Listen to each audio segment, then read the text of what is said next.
Hamas were using cameras on that same building that were observing Israeli troops and posed a risk to Israeli troops, collecting intelligence on troop movement, and therefore ordered the bombs to be fired. I agree, there's a very problematic issue here of the second strike.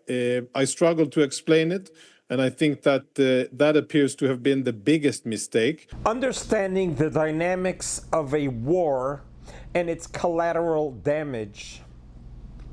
We've seen what's happened throughout this whole war, how Israel has taken extraordinary measures to prevent collateral damage.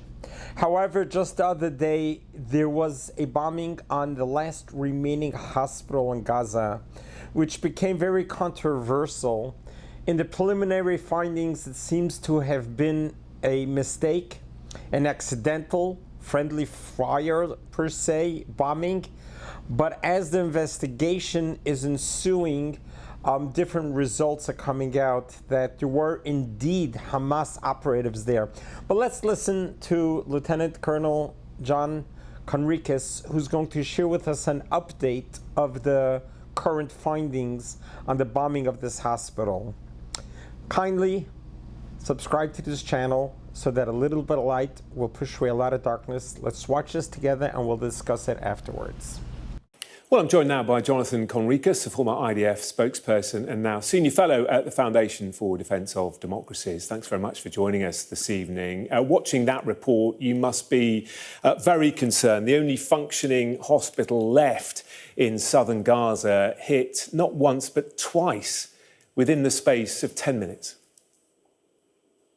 Yes, it's definitely not the desired outcome. Killing civilians or having dead civilians and dead journalists is never the intention of the IDF. I think that Israeli troops were still waiting for a final investigation and for the findings to be made public. But I think what they thought was happening was that Hamas were using cameras on that same building that were observing Israeli troops and posed a risk to Israeli troops, collecting intelligence on troop movement, and therefore ordered the bombs to be fired.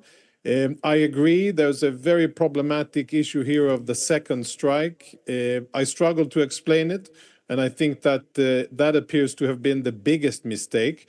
The first mistake of firing into an area where there was obviously also civilians, I can understand it under the operational considerations that the IDF is under, since Hamas has been abusing hospitals and since we've seen Hamas fighting from within every hospital in Gaza. It makes sense that Israeli troops on the ground would sense that there are Hamas operatives on top of the Nasser hospital as well. So, I mean, some would, you call it a mistake, and certainly Benjamin Netanyahu has called it a mishap. But that second strike can't have been a mistake, that double tap. That is what many would say a war crime. That's what happened here.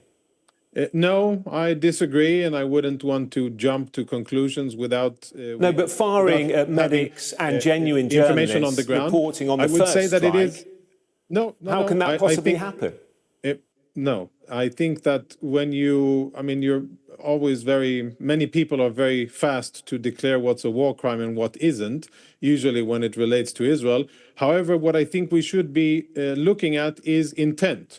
And if there was intent to kill aid workers and evacuators and medics, then that is indeed extremely grave. I do not believe that that is the case. And based on what my conversations with IDF people, it was a misidentification and a misunderstanding of the situation on the ground. Well, Israel has... Sorry to interrupt. I'll just complete the sentence. Where what was visible on the video that you showed wasn't what was visible to the troops that ordered the strike. That could be one explanation.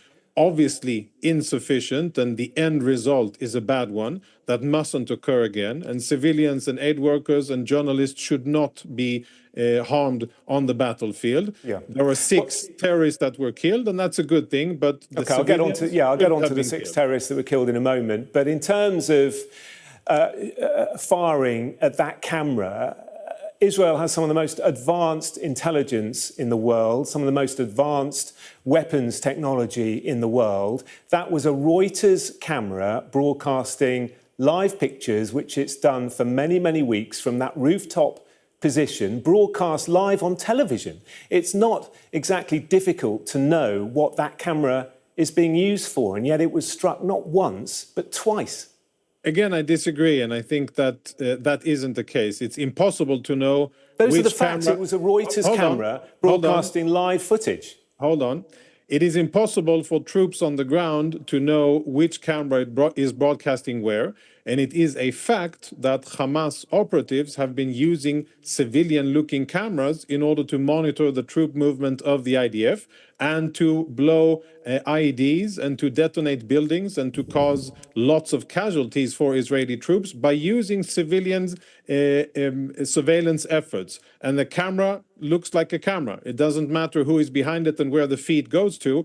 And Israeli troops on the ground have absolutely no way of knowing which feed is going where. Well, there wasn't any signs or any flags. They should be better informed. If you just fire at anybody holding a camera, then what does that say about the... Well, that isn't accurate either, because it's not anybody holding a camera. There were 6 terrorists there, and they were the ones that were operating camera systems. Okay, and the let's IDF talk about those 6 felt the threat about it. Okay, let's talk about those 6 terrorists. The IDF says 6 of those killed in the strikes were terrorists. You saw the evidence that we have gathered. Omar Abu Tiem, a combatant, but he died elsewhere a day earlier. Allegedly, Is the IDF issuing... according to your partial information. Let me just finish my question, Jonathan, if you would. Is the IDF issuing names of terrorists already dead to minimise the impact of this strike on the hospital?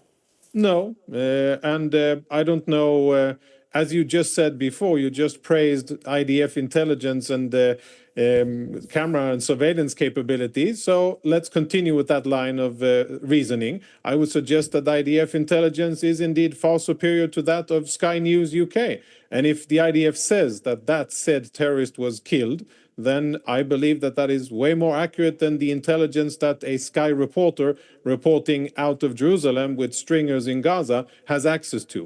But the point being that there was a military target that was struck and that Israeli soldiers on the ground felt that they were threatened.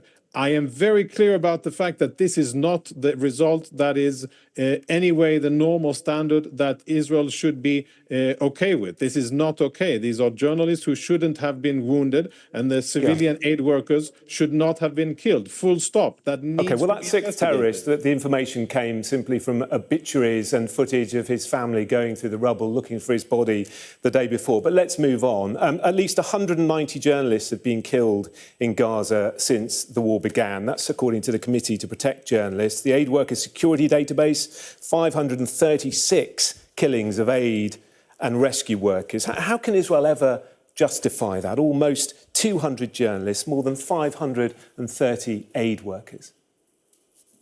Yeah, I think we have to... those are big numbers, and Israel, I think, would do well and to look into each and every name and make a concerted effort to understand who was doing what.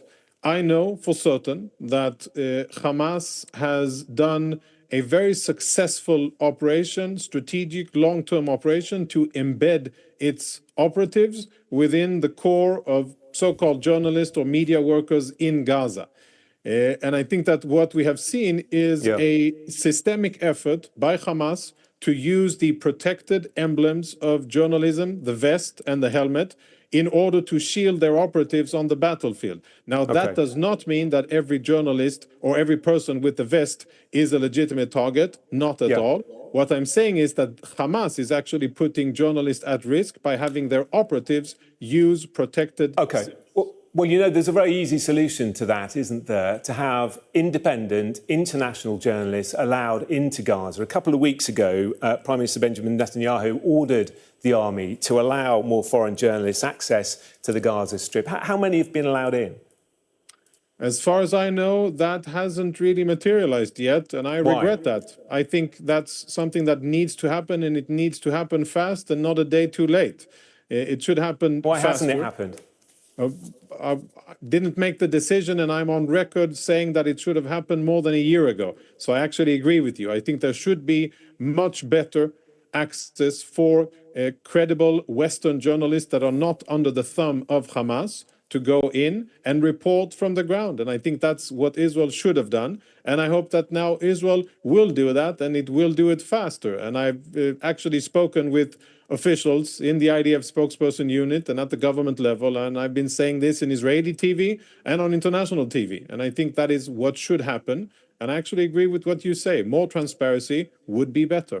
Great. We appreciate you putting that pressure on. And if you could keep doing so, we'd be very grateful. Jonathan Concricus. Always happy to be of service.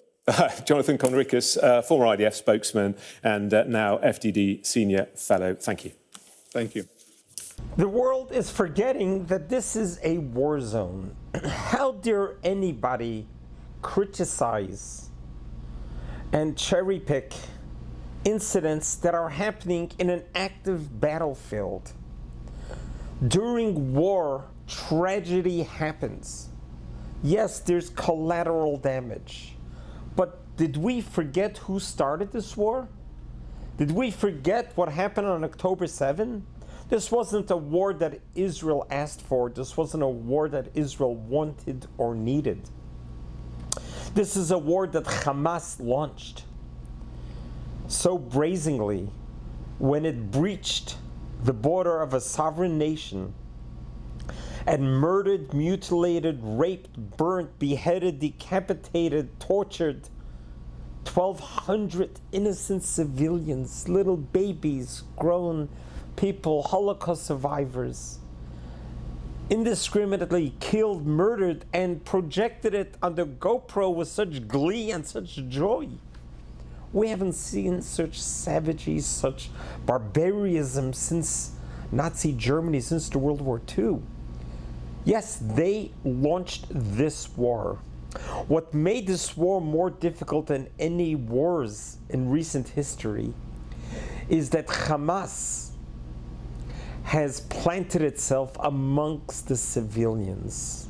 Its intention was to draw as much civilian collateral damage as possible.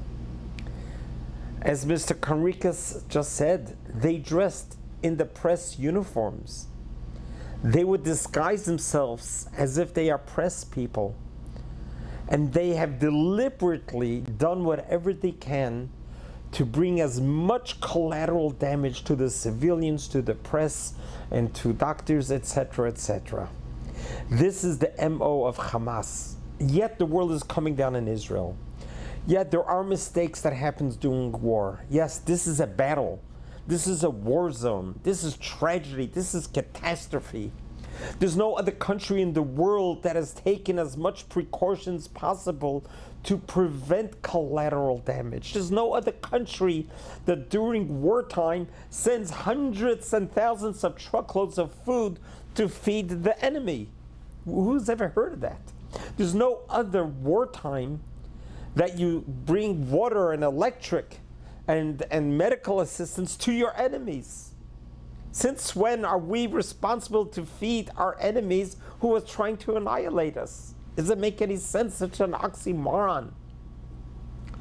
And yet, is the world screaming at Hamas, saying, let's end the suffering, release the hostages, then the war ends? No, the world criticizes Israel, cherry-picking every event, every mishap, every misfortune, every mistake, every tragedy that happens in Gaza, blaming Israel.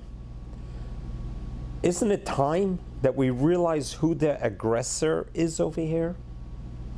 And who is the one who's keeping the war going? Israel doesn't want anything more than peace. For 77 years, it struggled to protect its borders. That's where the Israel Defense Force came from, to defend Israel, to defend the innocent. We hope that the world can see the clarity here, who the evil is and where the good is. And we certainly hope that you side with the right side of history, and God will protect us all. Let's continue to pray for peace in Israel. Let's continue on doing random acts of goodness and kindness, so that a little bit of light will push away a lot of darkness, and this war can finally end. God bless you. God loves you.